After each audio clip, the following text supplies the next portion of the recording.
मी असं म्हणणार नाही की मागण्या चूक आहेत, पण आपल्याला एकच गोष्ट लक्षात घेतली पाहिजे की कुठलीही मागणी आपण जी करतोय ती कायद्याच्या चौकटीत बसली पाहिजे।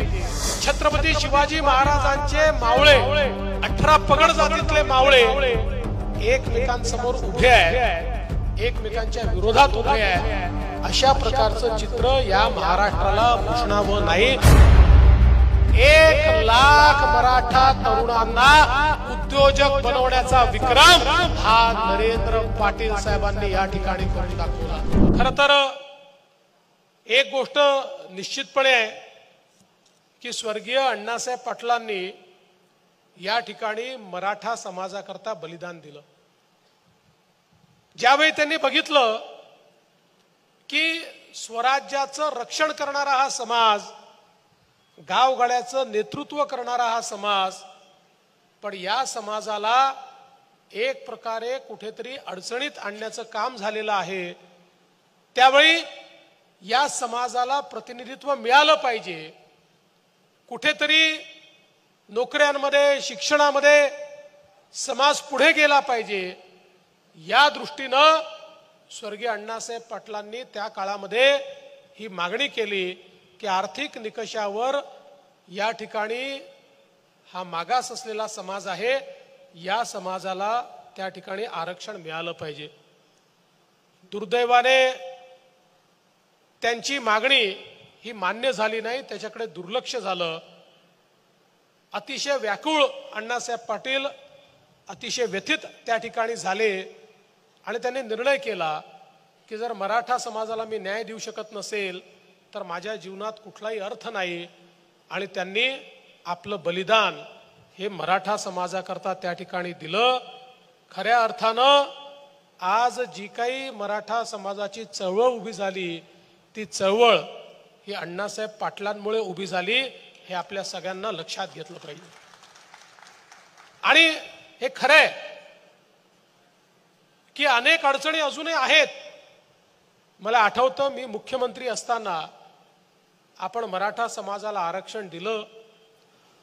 देशामध्ये मराठा आरक्षण एकमेव आरक्षण होतं की जे उच्च न्यायालयात आपण टिकवून दाखवलं। जोपर्यंत मी मुख्यमंत्री होतो सर्वोच्च न्यायालयात देखील ते टिकलं। दुर्दैवाने त्यानंतर ते टिकू शकलं नाही।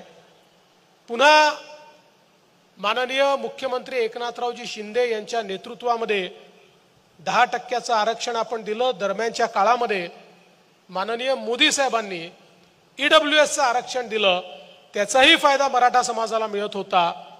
परंतु सातत्याने वेगळं आरक्षणाची मागणी असल्यामुळे शिंदे साहेबांच्या नेतृत्वात आपण 10% आरक्षण दिलं। आज वेगवेगळ्या प्रकारच्या मागण्या होत आहेत। मी असं म्हणणार नाही की मागण्या चूक आहेत, पण आपल्याला एकच गोष्ट लक्षात घेतली पाहिजे की कुठलीही मागणी आपण जी करतोय ती कायद्याच्या चौकटीत बसली पाहिजे। अन्यथा एखादा निर्णय आपण घ्यायचा आणि तो कायद्याच्या चौकटीत बसला नाही म्हणून तो निर्णय न्यायालयाने रद्दबातल करायचा, अशा प्रकारची वारंवार एक प्रकारची पिळवणूक, एक प्रकारची फरफट ही मराठा समाजाची होता कामा नये। आणि म्हणून आज या माध्यमातून मार्ग काढण्याचा प्रयत्न आमचा आहे। शेवटी मराठा समाजाने सातत्याने विविध समाजांचं नेतृत्व केलेलं आहे, त्यामुळे कुठेतरी छत्रपती शिवाजी महाराजांचे मावळे 18 पगड जातीतले मावळे एकमेकांसमोर उभे आहेत, एकमेकांच्या विरोधात उभे आहेत, अशा प्रकारचं चित्र या महाराष्ट्राला भूषणावं नाही, ते उभं होणं योग्य नाही, ते उभं होऊ नये असा आपला सगळ्यांचा प्रयत्न आहे। आणि म्हणून आमच्या सरकारचे कमिटमेंट आहे की मराठा समाजाचे अधिकार प्रोटेक्ट झाले पाहिजे, त्यांचं आरक्षण मिळालं पाहिजे। जे आम्ही दिलेलं आहे ते आम्ही न्यायालयात टिकवलेलं आहे। आजही पोलीस भरती झाली, मला सांगताना आनंद वाटतो। मी आता जवळपास 25,000ची पोलीस भरती केली, त्या पोलीस भरतीमध्ये 10% आरक्षणाप्रमाणे आमच्या मराठा तरुणांना पोलीसमध्ये नोकऱ्या मिळाल्या, ते आपण त्या ठिकाणी दिलेले आहेत। आता कोणाचं म्हणणं वेगळं असू शकतं, कोणाचं वेगळं असू शकतं, पण आमचा प्रयत्न सरकार म्हणून हा आहे की मराठा समाजाचे हक्क मिळावे आणि त्याच वेळी कुठेही समाजात दुफळी निर्माण होऊ नये या दृष्टीने आपला सातत्याने प्रयत्न आहे। पण मला एका गोष्टीचं खूप समाधान आहे की आपण मागच्या काळामध्ये आपल्या लक्षात आलं की केवळ आरक्षण दिल्यामुळे इतका मोठा मराठा समाज, आरक्षण तर आवश्यक होतच, पण इतका मोठा मराठा समाज काही सगळ्यांना नोकऱ्या मिळू शकत नाहीत। त्यामुळे सगळ्यांचं कल्याण हे त्या ठिकाणी होणं कठीण आहे आणि म्हणून मग आपण सारथी सारखी एक संस्था तयार केली आणि उच्च शिक्षणामध्ये मराठा समाजाचा टक्का वाढावा, UPSC MPSC मध्ये वाढावा, IAS IPS अधिकारी व्हावेत म्हणून सारथीची निर्मिती त्या ठिकाणी मी केली। मला सांगताना आनंद वाटतो की आज सारथीच्या माध्यमातून 51 विद्यार्थी UPSC मध्ये पास झाले, 12 IAS झाले, 18 IPS झाले, जवळजवळ या ठिकाणी 480 आमचे MPSC मध्ये तहसीलदारापासून वरच्या पदापर्यंत त्या ठिकाणी DYSP पासून तर डेप्टी कलेक्टर पर्यंत वेगवेगळ्या पदांवर गेले आणि मोठ्या प्रमाणात त्या सगळ्या लोकांनी सांगितलं की आज आमचं कल्याण झालं कारण सारथीची निर्मिती झाली। आणि त्याही पेक्षा मला महत्त्वाचं काय वाटतं तर अण्णासाहेब पाटील आर्थिक विकास महामंडळ, मी त्यावेळी नरेंद्र पाटलांना विनंती केली की नरेंद्रजी हे महामंडळ बंद असल्यासारखं आहे, तुम्ही जबाबदारी घ्या, मी पैशाची कमतरता पडू देत नाही। आपण हे महामंडळ काढलं होतं मराठा समाजामध्ये उद्योजक तयार करण्याकरता, तुम्ही म्हणाल तेवढे पैसे आम्ही याला देऊ, पण आपल्याला मराठा समाजामध्ये आमची जी तरुणाई आहे त्यांना उद्योजकांमध्ये परिवर्तित केलं पाहिजे।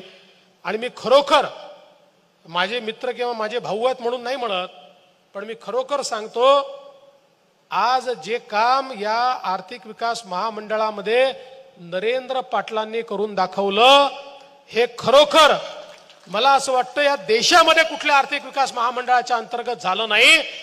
1 लाख मराठा तरुणांना उद्योजक बनवण्याचा विक्रम हा नरेंद्र पाटील साहेबांनी या ठिकाणी करून दाखवला आणि आज संख्या वाढते। 8,000 कोटी रुपयांपेक्षा जास्तीचं कर्ज हे आमच्या मराठा तरुणांना मिळालेलं आहे। तुम्ही आठवा अवस्था काय होती, 8,000 कोटी सोडा, 8 लाख रुपयाचं कर्ज आमच्या मराठा तरुणांना मिळत नव्हतं, आज 8,000 कोटीचं मिळालेलं आहे आणि 8,000 कोटीने अजून 20,000 कोटी रुपये जरी लागले तरी राज्य सरकार मागे हटणार नाही। ज्या ज्या तरुणांना आपल्या पायावर उभं राहायचं आहे, आज 1 लाख तरुण नोकरी मागणारे नाही नोकरी देणारे या ठिकाणी झाले आणि त्याचं सगळं श्रेय जर कुठल्या एका व्यक्तीचं असेल तर ते नरेंद्र अण्णासाहेब पाटील या व्यक्तीचं आहे, ज्यांनी पायाला भिंगरी लावून एकेका जिल्ह्यामध्ये फिरून प्रसंगी बँकांची भांडून। आणि एक गोष्ट नरेंद्र पाटलांची आमचे त्यांचे संबंध खूप जवळचे आहे, पण माथाडी आणि मराठा किंवा अण्णासाहेब पाटील आर्थिक विकास महामंडळ हे 2 विषय आले की नरेंद्र पाटील आम्हालाही सोडत नाही, आवश्यकता पडली तर आमची हजामत त्या ठिकाणी करतात। त्यामुळे त्यांनी सातत्याने पाठपुरावा करून प्रसंगी सरकारशी 2-2 हात करून या माध्यमातून जे सगळे बदल आवश्यक आहेत ते बदल करून घेतले आणि आज सगळ्यात सुलभतेने कुठलं कर्ज मिळत असेल तर ते अण्णासाहेब पाटील आर्थिक विकास महामंडळाचं कर्ज या ठिकाणी मिळतं हे त्यांनी निश्चितपणे करून दाखवलंय। आणि म्हणून आपण जी मागणी केलेली आहे निश्चितपणे माननीय मुख्यमंत्र्यांची चर्चा करून, आणि मुख्यमंत्री त्याला नाही म्हणणारच नाहीत त्यामुळे मला काही त्याच्याबद्दल शंकाच नाही, आम्ही या महामंडळाचं नाव जे आपल्याला बदलायचं आहे आज ते अण्णासाहेब पाटील स्वर्गीय अण्णासाहेब पाटील आर्थिक विकास महामंडळ आहे, त्याचं नाव मराठा क्रांती सूर्य अण्णासाहेब पाटील आर्थिक विकास महामंडळ हे निश्चितपणे आपण करू आणि त्याची जेवढी व्याप्ती वाढवता येईल तेवढी व्याप्ती आपण निश्चितपणे वाढवू। आज मला हे देखील सांगितलं पाहिजे की आमचे जे तरुण शिकतायत त्या तरुणांकरता हॉस्टेलच्या योजना आपण आणल्या, ज्यांना हॉस्टेलमध्ये जागा मिळत नाही त्यांच्याकरता निर्वाह भत्त्याच्या योजना आपण त्या ठिकाणी आणल्या। जवळपास आपण महानगरांमध्ये ज्या मुलांना हॉस्टेलमध्ये जागा मिळत नाही त्यांना 60,000 रुपये वर्षाला निर्वाह भत्ता म्हणून देतो, कारण आपली मुलं शिकली पाहिजेत.